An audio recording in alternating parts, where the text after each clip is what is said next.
Bonjour à tous, c'est le Corbeau. Nouvelle Corbeau critique sur une bande dessinée. Cette fois, c'est pas un comics, c'est vraiment une bande dessinée. Particulière, très particulière. Ça s'appelle Les chansons illustrées de Thiéphène. Hubert Félix Thiéphène est un chanteur très connu. Enfin, très connu. Il est très connu, bon, il n'est pas forcément grand public, bien que depuis, il y a quelques années, il a eu des victoires de la musique, etc. Donc on l'a vu beaucoup à la télé pendant un an, on va dire. Mais ça reste un chanteur qui est confidentiel, mais incroyablement populaire. C'est un chanteur qui a rempli Bercy. C'est mon chanteur préféré. Au-delà de ça, c'est mon artiste préféré. C'est pour moi le plus grand, tout simplement. J'ai longtemps hésité sur la façon dont j'allais commencer cette vidéo. Comment rendre hommage à Thiéphène pour faire transparaître la passion, l'amour que j'ai pour ce gars, pour son œuvre. J'avais commencé à écrire des trucs et je me suis dit non, c'est trop, c'est trop. Et donc je vais me contenter de lire la préface de ce livre, qui est une préface signée Christophe Arleston, qui est, je crois, un dessinateur. Je vous la lis. Très difficile de parler d'Hubert Félix Thiéphène. Je suis trop impliqué, trop marqué. En 1981, j'avais 18 ans. Un copain me fait écouter Dernière balise, je prends un coup de poing dans le ventre. Une force dévastatrice, un paradoxal mélange de pudeur et d'exhibitionnisme, un humour désespéré, une poésie brute, destruction de l'émotion qui finalement porte à la renaissance. Je me reconnais tout simplement. Et en même temps, je découvre que des sensations qui me semblaient profondément intimes, uniques, sont partagées par plusieurs dizaines de milliers d'autres.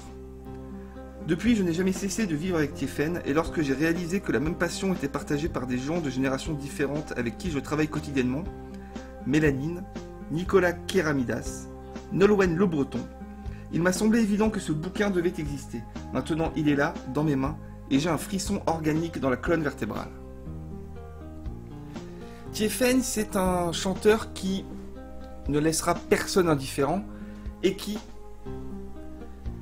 parfois, ira taper en plein cœur de certains, et quand vous tombez là-dedans, vous pouvez plus arrêter, tout simplement. On va parler de la bande dessinée, bien sûr, mais c'est important que je situe un petit peu qui est Thiéphène, Hubert Félix Thiéphène, pour ceux qui ne le connaissent pas, puisque je pense qu'on a quand même beaucoup qui ne connaissent pas. Demandez à vos parents, les gars, ils connaîtront. C'est un chanteur qui a, très exactement, 17 albums studio. C'est pas mal. Je compte pas les lives, les best-of, etc. Ce sont des chansons... On va dire que c'est quand même une forme de rock. C'est du rock, des chansons françaises, du rock français. C'est très très dur à qualifier. Ce qui est sûr, c'est que ce sont des chansons à texte. Ce ne sont pas des chansons à texte dans le sens où... c'est le texte qui va prévaloir sur la musique. Je suis pas d'accord avec ça. Pour moi, Thiéphène, c'est un équilibre entre la musique, la mélodie et le texte. Par contre, ce sont des chansons à texte dans le sens où ces textes ne sont formellement pas des chansons. Ces textes sont des poèmes. Et moi, j'ai pas de complexe à placer Thiéphène à côté de Baudelaire, de Rimbaud, de Mallarmé et d'autres grands poètes classiques. On en est là. J'en rajoute pas, les gars, vraiment. Et donc, le principe même de ce livre, revenons-en au livre, les chansons illustrées de Thiéphène, est donc d'illustrer les chansons de Thiéphène. Une certaine logique de respecter. Mais, de par la teneur même des textes de Thiéphène, ça paraît mission impossible. Quand on connaît un petit peu la complexité, disons, de ces textes, on se dit comment est-ce qu'on peut illustrer? Ce ne sont des textes qui ne seront jamais ou quasiment jamais explicites. Les chansons n'ont pas de thème. C'est plus compliqué. Certaines en ont de façon plus ou moins claire, mais la plupart sont des chansons qui sont des images. Ce sont des chansons qui vont venir résonner en vous par l'intermédiaire de vous. C'est ça, ça résonne en vous. J'ai envie de vous dire que plusieurs fans de Thiéphène vont adorer la même chanson pour des raisons totalement différentes, en la comprenant de façon totalement différente. C'est pour ça que cette bande dessinée, avant de la voir, je me suis dit, bon, ça risque quelque part de me décevoir. Je pensais me dire, peut-être d'ailleurs que c'est ce que j'ai continué à penser, on va le voir. En gros, je me disais, ils peuvent pas toucher à mon Tiefen. Vous voyez ce que je veux dire? Un dessinateur qui va illustrer une de mes chansons favorites, que je connais par cœur, que j'écoute depuis plus de 20 ans. Pour moi, c'était pas possible. J'allais forcément me dire, il a rien compris, qu'est-ce que c'est pas ça. Parce que, encore une fois, ces chansons sont, j'ai envie de dire, ouvertes. Ce sont des chansons qui sont... Certains diront... Ce sont des chansons à clé, c'est-à-dire des chansons dont il faut connaître le message caché, il faut connaître chaque référence pour comprendre. C'est pas vrai. Tiefen, c'est quelqu'un qui fait des références littéraires, notamment, dans ses chansons tout le temps. C'est un grand littéraire qui lit énormément, qui a toute la culture littéraire classique en lui et qui la recrache au fil de ses chansons, mais on n'est pas obligé de comprendre vraiment ses références pour comprendre Tiefen. Moi, comme je vous l'ai dit, j'ai 29 ans, j'écoute Tiefen depuis plus de 20 ans. J'étais vraiment très jeune, même trop jeune pour comprendre ses chansons, mais c'est pas grave, ça me parlait déjà. Et au fil du temps, les références à ses chansons, les références concrètes qu'il fait à des auteurs, par exemple à Rimbaud, une des plus évidentes, ce sont ces références qui m'ont servi un petit peu de balise pour mon initiation artistique. Et souvent, à l'école, au collège, au lycée, même à la fac, on commençait à étudier un auteur, je me disais, putain, il est dans cette chanson. Ou on étudiait un poème précis, je me disais, ah putain, c'est ça, c'est la référence à cette strophe dans tel texte de Tiefen et tout. C'est incroyablement complexe, mais pour autant, il ne faut pas avoir de complexe avec Tiefen. Allez-y. Même si vous pensez ne pas comprendre, c'est pas grave, on s'en fout. Personne comprend vraiment Tiefen. Bon, avec le temps, les fans, on a repris les textes, on a allé chercher les références. Sur internet, on trouve des études de texte. Il y a même carrément une dame dont j'ai oublié le nom, mais je vais vous le mettre sur la vidéo, qui a fait des conférences sur Tiefen. C'est une dame qui a consacré sa vie à Tiefen. Des thèses universitaires, toutes sortes de travaux, jusqu'à faire des conférences d'1h30, 2 heures, face à un auditoire, des vraies conférences sur Tiefen. C'est passionnant. Bon, faut s'accrocher les gars, c'est extrêmement technique, c'est très littéraire. Voilà. Moi, il fallait que je fasse des pauses un peu tout le temps pour aller voir de quoi elle parlait, quoi. Bref, revenons-en. Non pas revenons-en, mais revenons-en à ce livre, puisque Tiefen, on va en reparler dans les corbeaux critiques, c'est sûr. Ce livre est donc un livre, on va dire collégial, un livre qui regroupe plein de dessinateurs. Alors, je vais vous faire la liste. Si parmi vous, il y en a qui sont des fins connaisseurs de la bande dessinée, vous allez certainement les reconnaître. Il y en a beaucoup, accrochez-vous. Nicolas Keramidas, Gérald Parel et Hans, Éric Cartier, Serge Finot, Cromwell, Serge Pelé et Vincent Froissart, Mélanine et Christophe Aliel, O.G. Boiscommun, Turf, Frédéric Bézillon, Nolwenn Le Breton et Alessandro Barbucci, Tristan Rouleau et Corentin Martinage, Laurent Colonnier, Riyad Satouf, Algésiras, Jean-François Di Giorgio et Frédéric Genet, Tiluc, Denis Bajram, Patrice Garcia, Delphine M et Steven Lejeune, et enfin Olivier Berlion. Donc voilà, vous comprenez bien qu'il va y avoir différents styles de dessin dans ce bouquin, vu le nombre de mecs qui s'est attelé à le dessiner. Chaque auteur, ou duo, des fois c'était des duos, vous l'aviez compris, s'occupe d'une chanson. La première, c'est la chanson qui s'appelle Psychanalyse du singe, c'est Nicolas Keramidas, ainsi de suite. Donc déjà, on comprend que on va plonger dans l'interprétation personnelle d'un auteur quant à une chanson de Tiefen. C'est bien, c'est pas vraiment un vrai livre collégial, je sais que ça existe, des bandes dessinées à plusieurs comme ça, c'est pas le cas. Donc c'est un livre qui n'est pas cohérent dans la longueur, puisque chaque chanson égale un nouveau type de dessin, mais pour chaque chanson, c'est une seule vision. Donc ça part pas non plus dans tous les sens. Par contre, vous le voyez avec les images que je vous montre en illustration, les styles sont extrêmement variés. Mais alors vraiment, Je suis pas expert, je ne pourrais pas vous expliquer le nom de ces styles de dessin, mais vraiment il y a de tout. Jusqu'à des dessins qui font presque penser à des petits dessins de presse, qui sont infiniment moins techniques que certains. Bref, il y a de tout. Si vous êtes vraiment un amoureux des dessins de bande dessinée, je pense que ça peut être intéressant de passer d'un style à un autre. Même si, encore une fois, moi qui suis néophyte dans ce domaine, ça a plus tendance à me perturber qu'autre chose. Mais le plus important dans ce livre, c'est que les textes des bandes dessinées, les textes qui sont dans les bulles, sont uniquement des paroles de Tiefen. En fait, c'est plus que ça. Chaque petite histoire illustre une chanson et on reprend le texte formellement. Il n'y a aucune liberté au niveau du texte. Et là aussi,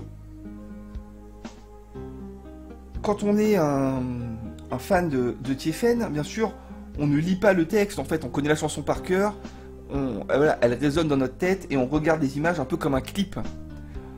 En fait, ce livre, c'est un petit peu ça, je trouve. Ce sont des clips en bande dessinée pour chacune des chansons. Je pense que même quelqu'un qui est un amoureux de la bande dessinée, s'il ne connaît pas Tiefen, il ne tirera aucun intérêt à ce bouquin, très clairement.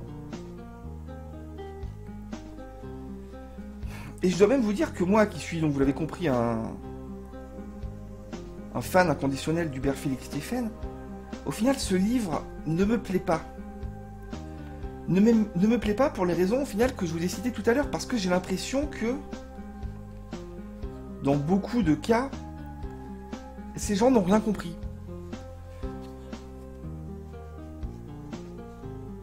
Encore une fois, de par le texte même de Tiefen, alors je vais vous lire quelques passages, quelques strophes de ses chansons. Donc je regarde là dans le bouquin en même temps, hein, on n'est pas pressé les gars, si vous êtes pressés, moi je suis pas pressé.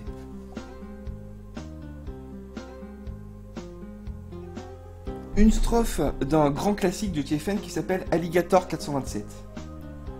Je vous lis la strophe à la manière d'un poème. Alligator 427, au croc venimeux et gluant, je donne un coup de brosse à mon squelette, je vous attends. L'idiot du village fait la queue étant sa carte d'adhérent pour prendre place dans le grand feu, je vous attends. J'entends siffler le vent au-dessus des calvaires et je vois les vampires sortir de leur cercueil pour venir saluer les anges nucléaires. Moi je vous dis bravo et vive la mort. Vous voyez le style, ce ne sont absolument pas des chansons qu'on peut illustrer formellement. Je vais faire une métaphore horrible. C'est pas comme les chansons de Benabar, les gars. Vous voyez ce que je veux dire? Quand Benabar chante qu'il allait dîner chez sa belle-mère et qu'il a mangé du poulet et que c'était bon mais trop cuit, bon bah vous pouvez faire le dessin. J'ai mangé du poulet, c'était bon mais trop cuit, quoi. Non mais vous voyez ce que je veux dire? Là c'est impossible. Impossible. Pour autant, certains textes sont narratifs. Un exemple, une strophe de la chanson qui s'appelle Buenas noches, Joe. Je descends la rue principale en suivant les murs de l'asile, ma carte d'handicapé spatial tendue vers les neuromissiles, et pendant que les chiens savants se jouent leur best-of de QI, je me tire chez les émigrants qui ont des news au tarif de nuit. Buenas noches Joe, buenas noches man. Vous voyez que dans cet exemple, il y a une narration. Je descends la rue principale en suivant les murs de l'asile et tout. Donc, il y a quand même tout un pan du texte de Tiefen, de l'œuvre de Tiefen, qui est représentable. Vous voyez ce que je veux dire? Mais je trouve que le fait de le décrire strictement, comme certains auteurs l'ont fait, certains auteurs ont fait ça, je trouve que ça n'a pas de sens. Ça n'a tout simplement pas de sens, parce que c'est dénaturé. C'est presque parfois, plus que dénaturé, c'est quasiment, je trouve parfois, c'est même tout le temps, j'ai envie de vous dire tout le temps, c'est passé à côté. C'est passé à côté. J'essaie de vous trouver un autre exemple là, en feuilletant le livre, c'est pas évident. C'est pas évident parce que bon, les textes sont costauds quoi. Par exemple, voilà, on a la chanson 113e cigarette sans dormir. Qui, elle, est assez claire. Dans le fond, c'est une chanson qui n'est pas engagée. C'est pas une chanson engagée, c'est une chanson, disons, désabusée. C'est l'homme qui regarde l'horreur du monde. Dans cette chanson, il y a des choses qui sont concrètes. Concrètes pour Tiefen. Un exemple. Les petites filles de Mahomet mouillent aux anticoagulants depuis qu'un méchant gros minet joue au flip avec leur Coran. On comprend de quoi ça parle. Ça parle évidemment de... comment dire, l'interprétation primaire du Coran. Ça parle de l'islamisme, tout simplement. Voilà, des gens qui travestissent un texte d'amour pour faire la guerre. En gros, c'est ça. Bon, voilà, je parle vite, mais en gros, c'est ça. Et du coup, le gars, il a dessiné, voilà, une scène où on voit une femme victime de lapidation. Moi, je trouve ça trop simple. C'est trop simple. Ok, l'illustration est fidèle. On voit le personnage de Tiefen qui s'allume sa clope, comme dans la chanson, devant la télé et tout. Mais c'est déjà la chanson, ça n'apporte rien. Et moi, j'aime pas. Peut-être que certains seront contents de voir, ah, regarde, il y a la chanson de Tiefen en image, t'as vu, on retrouve tous les trucs. Ouais, mais on s'en fout. Moi, je m'en fous. J'ai pas besoin qu'on me dise tiens, regarde, ça parle de ça. C'est inintéressant, surtout pour des textes qui au final ne parleront jamais de la même chose en fonction de la personne. Même si il y a quand même des thèmes. Je me doute que c'est un petit peu compliqué ce que je suis en train de vous dire. Enfin, pas compliqué, mais si vous connaissez pas Tiefen, c'est tordu. C'est pour ça qu'on va faire une petite pause, on va s'allumer une cigarette, on va vérifier que la capture marche bien, ça marche bien. On boit un coup d'abord. Ah, pas mal. Petite cigarette et on va continuer. Donc je pars un peu dans tous les sens, je le sais, mais bon, tant pis. Je vous dis comme ça vient. Prenons les contre-exemples, les chansons qui n'ont pas de partie vraiment narrative, qui n'ont pas de thème vraiment précis, qui sont des chansons où en fait on est plus devant un amoncellement d'images, d'impressions, presque dans le sens de l'impressionnisme en peinture, des petites touches d'images, des petites taches de sentiments. Ces chansons ont donc été traitées de façon différente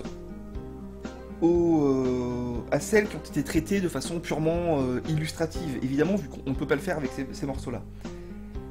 Mais du coup, c'est parfois en tout cas, donc là je vous mets les images en même temps, paresseux. Et là je pense notamment aux illustrations de la chanson... Attendez, putain, faut que je la retrouve. C'est Chambre 2023 et des poussières, où en fait toutes les cases de cette micro BD, hein, puisque des pages, il y en a 4, hein, sont quasiment identiques. On voit des espèces de formes un petit peu venteuses au-dessus d'une ville, tout est toujours orangé, le vent souffle de plus en plus fort, et c'est tout. Et il y a quand même 4 pages. À quoi ça sert? Ça ne sert à rien. Ok, les dessins retranscrivent une impression qui s'allie peut-être en fonction des impressions de certains à la musique, à la chanson. D'accord, c'est pas mal fait. Mais pourquoi le faire en BD? C'est pas adapté. Et c'est dans cet ordre d'idée que les choses que je préfère dans ce livre, ce sont les dessins qui ne sont pas des bandes dessinées. Il y en a plusieurs. Alors, je vais essayer de vous les retrouver. Notamment sur Exil sur Planète Fantôme, une de mes chansons préférées. Voilà, je l'ai là sous les yeux. C'est simplement une double page, avec un grand dessin qui fait les 2 pages. C'est pas une bande dessinée, c'est un seul dessin, c'est un tableau même, on peut dire, à ce niveau-là. On a le texte à droite, et le gros du dessin est à gauche, vous le voyez à l'écran. Ça, j'adore. Ça me plaît. J'aurais préféré un livre comme ça, avec plus de chansons traitées, mais traitées de la sorte, comme des peintures, comme des tableaux. Puisque Tiefen, c'est un chanteur qui, pour moi, mais pour beaucoup, est vraiment un créateur d'impressions, d'images, des choses que vous ressentez mais que vous ne pouvez pas ou difficilement traduire par des mots. Lui, il le fait. Et du coup, plutôt que d'aller chercher le domaine de la bande dessinée où forcément ça va demander d'avoir d'une façon ou d'une autre une narration qui parfois va être, comme on vient de le voir, redondante de case en case et ne sert à rien, autant juste faire un dessin, faire de la peinture. Là, ça marche. Et cette illustration que vous avez actuellement, elle est, à mes yeux, magnifique. Elle me va, en plus, elle me va pour cette chanson, qui est une chanson magnifique, vraiment. Exil sur Planète Fantôme, un chef-d'œuvre absolu.